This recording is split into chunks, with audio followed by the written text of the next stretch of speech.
Mushroom হয়তো আপনারা বিভিন্নভাবে বানিয়েছেন, তবে আজ আমি আপনাদের সঙ্গে মাশরুমের খুবই সহজ এবং খুবই টেস্টি একটা রেসিপি শেয়ার করব।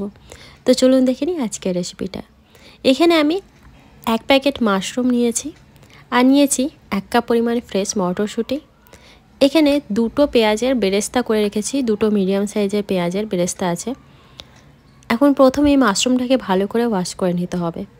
তো মাশরুমের গায়ে কিন্তু অনেক সময় কাদামাটি থেকে থাকে, তার জন্য প্রথমে আমরা মাশরুমটাকে অল্প ময়দা দিয়ে এইভাবে ভালো করে হাত দিয়ে রাব করে করে পরিষ্কার করে নেব। প্রতিটি মাশরুমকে এইভাবে কিন্তু আঙুল দিয়ে আমি রাব করছি।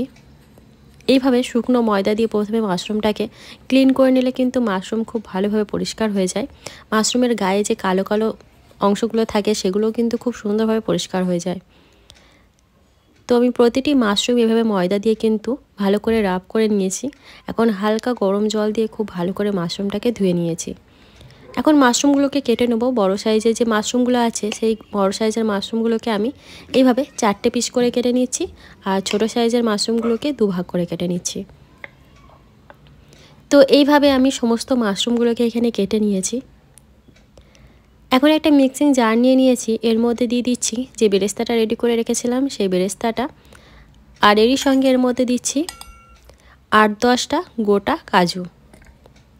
এখন বেরেস্তা আর কাজু অল্প জল দিয়ে একটা মিহি পেস্ট বানিয়ে রাখবো।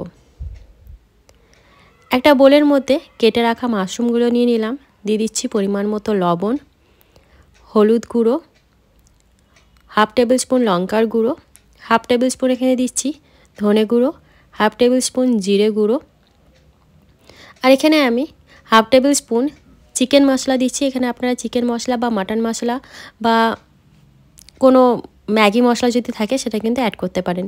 অল্প পরিমাণে গরম মশলা গুঁড়ো অ্যাড করেছি, দিচ্ছি 1 টেবিল স্পুন আদা রসুন বাটা, 3 টেবিল স্পুন অ্যাড করছি ফেটিয়ে নেওয়া টক দই, আর সব শেষের মধ্যে দিয়ে দিচ্ছি বেরেস্তা আর কাজু যেটা আমি পেস্ট করে রেখেছিলাম সেটা।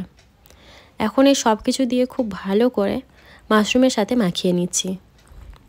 এভাবে হালকা হাতে ভালো করে সমস্ত মশলা মাশরুমের সঙ্গে কিন্তু এভাবে মাখিয়ে নিচ্ছি। রান্না শুরু করার জন্য কড়াইয়ের মধ্যে দিয়ে দিচ্ছি কিছুটা পরিমাণে তেল। যে তেলের মধ্যে বেরেস্তা ভেজে রেখেছিলাম সেই তেলটাই কিন্তু রান্নার জন্য ব্যবহার করছি। দিচ্ছি একটা তেজপাতা, 1/4 টেবিল স্পুন এখানে আমি সাজিরা দিচ্ছি। নর্মাল যে জিরা ব্যবহার করি রান্নায় সেই জিরা কিন্তু দিইনি, সাজিরা দিয়েছি। যদি না থাকে তাহলে জিরাটা স্কিপ করবেন।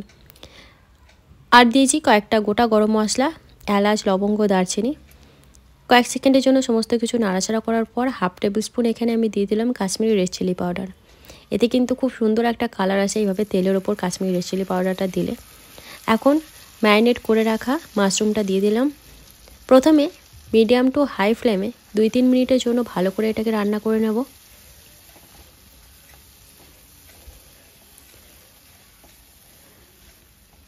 তো দেখুন মিডিয়াম টু হাই ফ্লেমে আমি 3 মিনিটের মতো ভালো করে রান্না করে নিয়েছি। এখন গ্যাসের ফ্লেমটা একদম লোতে করে দিয়ে 14-15 মিনিটের জন্য কিন্তু একদম লো ফ্লেমেই ঢাকা চাপা দিয়ে দিয়ে মাশরুমটাকে রান্না করতে হবে। মাঝে মাঝে একটুখানি নাড়াচাড়া করে নেব। আর এর মাঝেই আমি এর মধ্যে মটরশুঁটিটাও অ্যাড করে দিয়েছি। এই রান্নায় কিন্তু কোনো জল অ্যাড হবে না, মাশরুম থেকে যে জলটা বেরোবে সেই জলেই পুরো রান্নাটা হবে। মাঝে মাঝে একবার নাড়াচাড়া করে নিচ্ছি যাতে তলা না ধরে যায়। তো দেখতেই পাচ্ছেন মাশরুম থেকে কিন্তু বেশ কিছুটা পরিমাণে জল বেরিয়েছে, আর সেই জলেই পুরো রান্নাটা হচ্ছে। মাঝে মাঝে আমি একবার নাড়াচাড়া করে নিচ্ছি।